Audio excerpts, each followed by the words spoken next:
I was born in a small farming community in southern Alberta in Canada.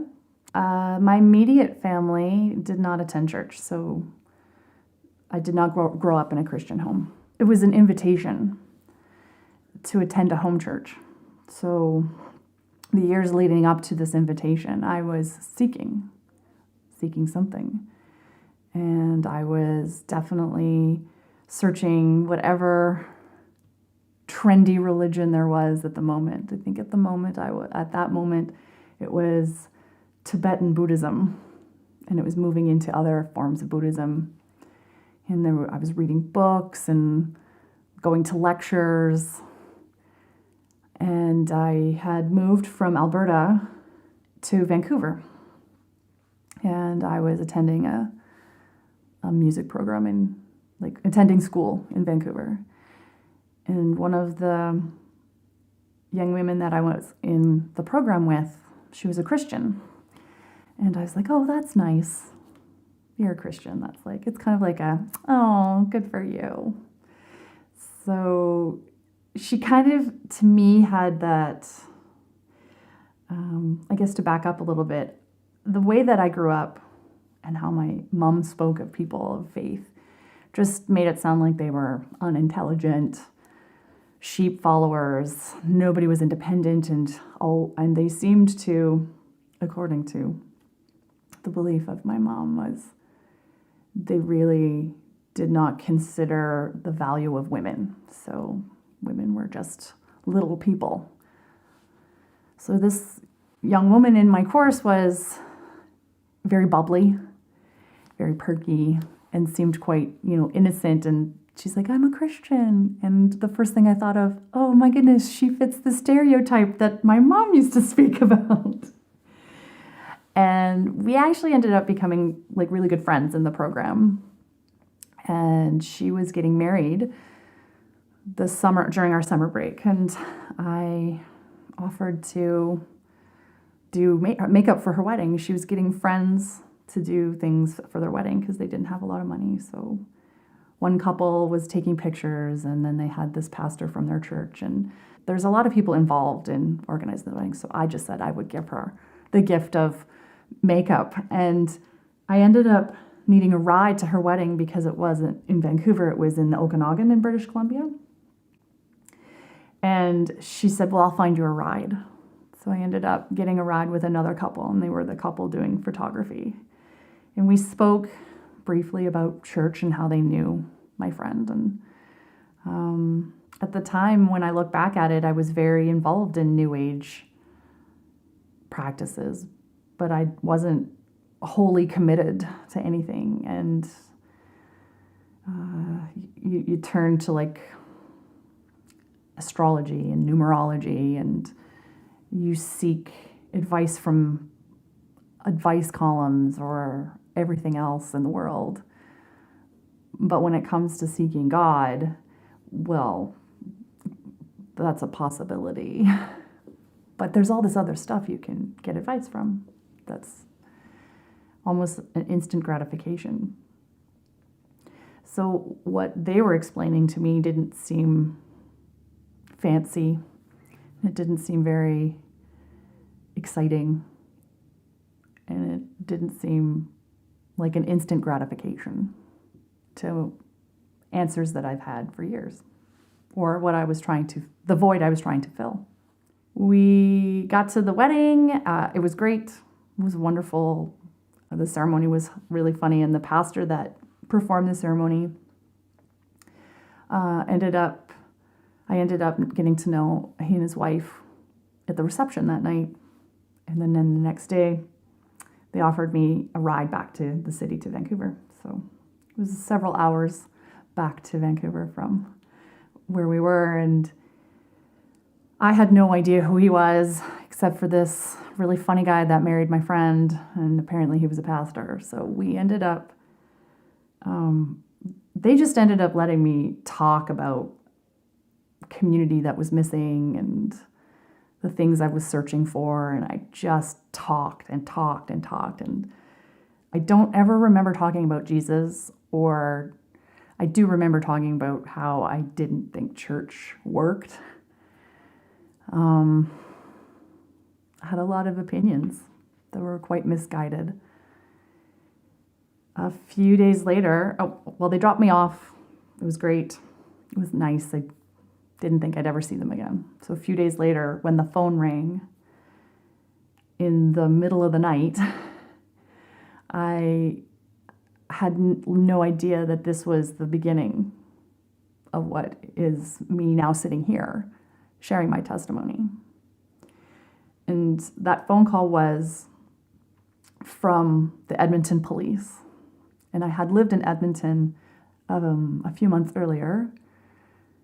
And 2 years before that, I had reported a bike stolen. And my bike, they phoned at 4 a.m. And they phoned to say that they had found my stolen bike 2 years later. And it was the man who was riding my bike was a known drug dealer. And they were really excited because they'd been trying to find a way to arrest him and make it stick. And they're like, he was in possession of stolen property. Would you like to press charges? Okay, but this couldn't have waited. They're like, no, this is too exciting. And the fact that this was happening, it was kind of at the time I was like, this is a sign. This is a sign. Like, this never happens. Nobody's bike gets returned to them after 2 years. And you're like, this is kind of insignificant, but it was exciting. So my friend phoned, the friend who got married, she phoned a few hours later and said, I want to call because I want to invite you to this home group that we're doing. And our pastor who drove you home suggested that it might be something you'd be interested in. And the first thing I thought of was, well, I think I owe it to God to at least give it a try, considering what just happened in the last few hours. So I started attending a home church that was affiliated with the main church. They had broken off in the summer for just Bible study. And I was very skeptical and very cautious. And I would just sit there and I was like, why am I doing this? Why am I still coming every week? It's like, is it just to socialize? Is it just to be? But there was something deeper. I needed to hear something, was just the driving motivator to continue going. Like, there was no longer an option to just quit. Something was about to happen, and I needed to sit and listen. It took a really long time for me to actually sing worship. Reading the Word was great. I liked it, but I didn't really quite understand it. I have found out later that when you really are open and the Holy Spirit is in you and you are reading the Word, it will fill you. The words will come off the page. There'll be moments where you're like, this makes total sense. And it was exactly what I needed.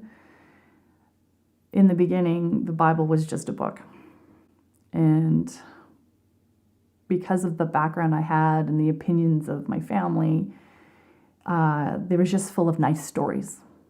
But there was nothing truth to it. So I was sitting in the living room for that first few months, developing in what is now my family, still my family to this day. The people that were with me in that small group are still a huge part of my life several years later. But there was a lot of resistance to accepting what I was reading and actually believing that life was going to be better if I totally surrendered to the Lord.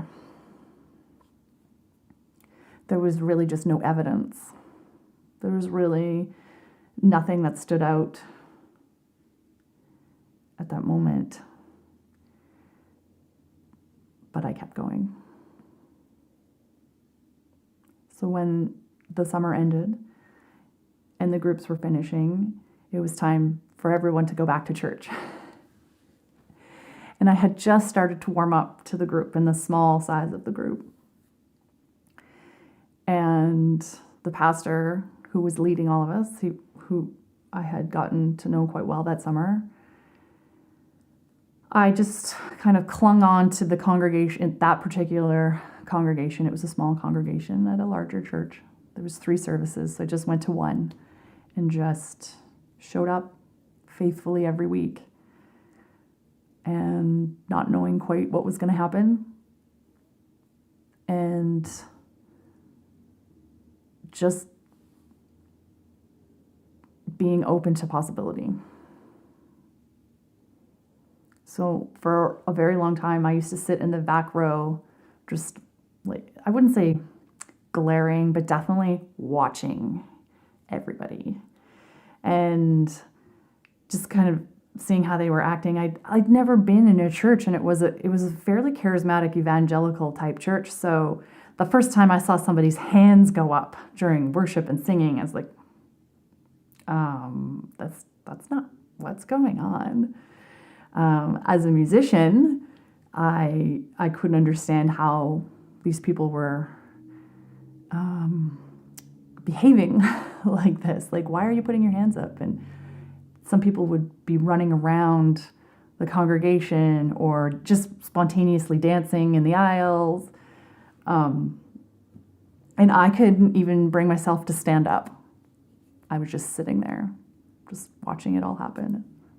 And not understanding why or what was going on. In that very early time, I knew something was about to happen.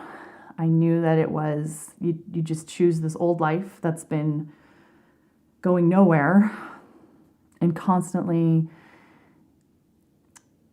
putting stuff in my life, but it just seemed to be emptying out somewhere. So it was just, I would have to say, like chasing your tail, or just constantly chasing dead end paths. That was kind of my first introduction to church, and to the fact that we all have our own different path, and that it doesn't matter where you are. Like, Jesus has you right where you need to be. God has you right where you need to be. And it took a very long time. It's hard to think back. It's hard to talk about that time because I was in so much pain, so much confusion, and so much had happened to me up until the moment that I chose to start going to church, and then just listening to the word every week and becoming active in service every week, just breaking a chain off every once in a while, just a little link gone. So it was the slow release to freedom.